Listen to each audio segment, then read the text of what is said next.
Welcome to our channel दोस्तों। Drama serial बेरंग के नेक्स्ट आने वाली एपिसोड बहुत ही होने वाली है कमाल की। आइमा अपनी माँ से कहती है कि मुझे लगता है कि मैं बहुत जल्द अफान से शादी करने में कामयाब हो जाऊंगी।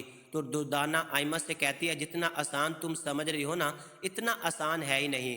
तो आइमा कहती है आप इतनी नाउमीदी की बातें क्यों करती हैं? पहले शहरयार से भी तो मेरी शादी नामुमकिन नजर आ रही थी, लेकिन देख लें कि आखिरकार मेरी उससे शादी हो ही गई। तो अफान से शादी करना मेरे लिए कौन सा मुश्किल है? जिस पर दुर्दाना आइमा को कहती है कि तुमने अफान को देखा नहीं कि वो एनी के इश्क में किस हद तक मुब्तला है। उसे तो एनी के अलावा कोई नज़र ही नहीं आता। लगता है एनी ने कोई जादू कर दिया है अफान पर। तो आइमा याद दिलाती है कि शायद आप भूल चुके हैं मम्मी, शहरयार और एमल की भी मोहब्बत की शादी थी और शहरयार ने एमल को हासिल करने के लिए क्या कुछ नहीं किया। खाला से कितनी उसने लड़ाई की थी, लेकिन फिर उसे एमल को किस तरह धक्के देकर इस घर से निकाला और मुझसे शादी कर ली। क्या आपको याद नहीं?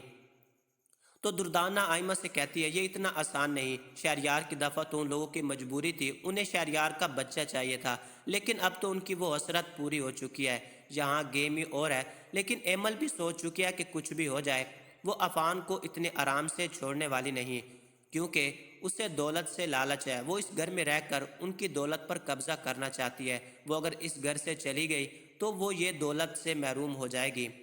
वो कहती है कि मैं आखिरी हद तक कोशिश करूंगी अफान के साथ शादी करने के लिए। अपनी माँ से कहती है कि तुम बेफिक्र हो जाएं, हम कोई दूसरी चाल चलेंगे। आपको पता है उस दिन जब मैं दोस्त के घर जाने के बहाने झूठ बोलकर ज़बरदस्ती अफान और एनी के साथ चली गई थी, तो जब अफान को पता चला कि मेरी दोस्त कॉल अटेंड नहीं कर रही तो वो मुझे फोर्स करके अपने साथ डिनर पर ले गया।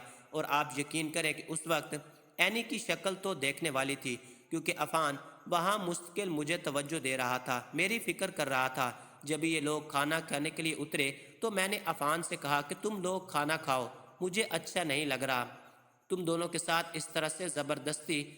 मैं गाड़ी में बैठ गई, मैं यहीं गाड़ी में इंतज़ार करूंगी। तो अफान मुझे ज़बरदस्ती अपने साथ डिनर पर ले गया, तो वहाँ उसने मेरा बहुत ही ज़्यादा ख्याल रखा।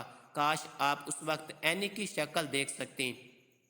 उसकी शक्ल पर तो 12 बज रहे थे और मुझे तो बहुत ही ज़्यादा मज़ा आ रहा था। बस अब आप देखती जाएं आगे आगे मैं क्या करती हूँ। एनी को बड़ा गरूर था ना अफान के साथ, तो मैं उसका वो गरूर निकालूंगी और उसका सारा गरूर मैं खाक में मिला दूंगी। एक दिन ये अफान खुद खाला को मजबूर करेगा कि मैंने आइमा से निकाह करना है। मैंने तो अब अफान के सामने एनी की बुराइयां करनी भी छोड़ दी हैं, ताकि उसे महसूस ही ना हो कि मैं एनी से नफरत करती हूँ और उसे अपने रास्ते से हटाना चाहती हूँ। मैंने अफान से कहा है कि शहरयार के बगैर तो मुझे अब महसूस हो रहा है कि मैं कितनी अकेली हो चुकी हूँ और एक औरत के लिए मर्द का साथ कितना ज़रूरी होता है। अब जाके मुझे एनी का दुख समझ में आया है। जब ये बेवा हुई थी तो खुद को कितना तनहा महसूस करती होगी। इस तरह अफान की हमदर्दियाँ बटोरना बहुत ही आसान हो जाएगा।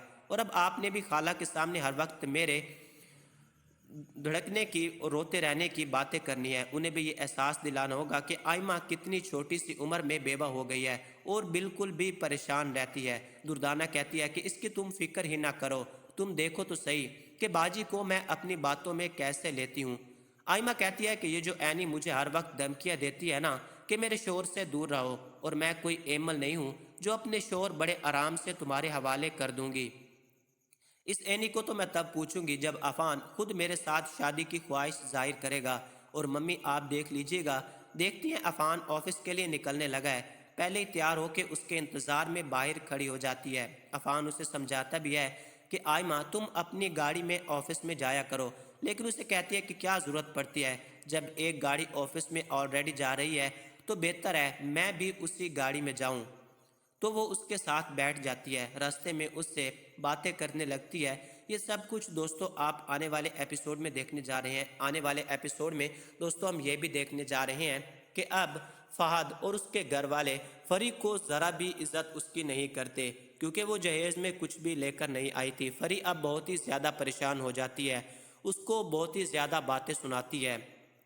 तो फाद आखिरकार तंग आकर उसे कह देता है कि अगर तुमने रहना है तो यहाँ खामोशी से मेरे साथ जो भी मेरे पास खर्चा है मैं यही तुम्हारे लिए अफोर्ड कर सकता हूँ। इन्हीं ऐशो इशरत के साथ तुम्हें अगर रहना है तो यहाँ पर तुम रह सकती हो, वरना اگر تم جانا چاہو تو جا سکتی ہو۔